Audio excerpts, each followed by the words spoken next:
Bon, le tribunal a effectivement mis fin aujourd'hui à la confrontation. Vous savez, la confrontation, c'est par rapport aux éléments sur lesquels il y a la contradiction. Mais comme vous l'avez remarqué, les parties civiles sont restés campés sur leur position quant aux différents reproches faits aux accusés. Et vous avez aussi remarqué que pour la plupart des accusés, ils n'ont pas bougé. Dans ce procès, les accusés ont opté pour la négation, ils n'ont pas bougé, ils sont restés sur la négation.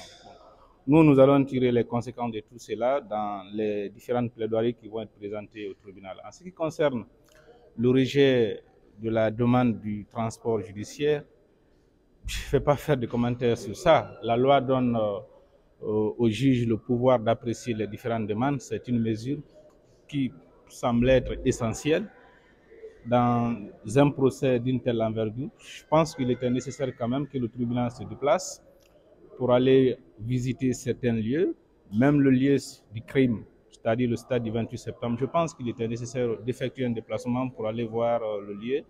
Et il est aussi évident qu'il y a plusieurs endroits qui sont cités dans le dossier comme étant lieu des fosses communes. Je pense qu'il était aussi nécessaire d'effectuer le déplacement sur ces différents lieux.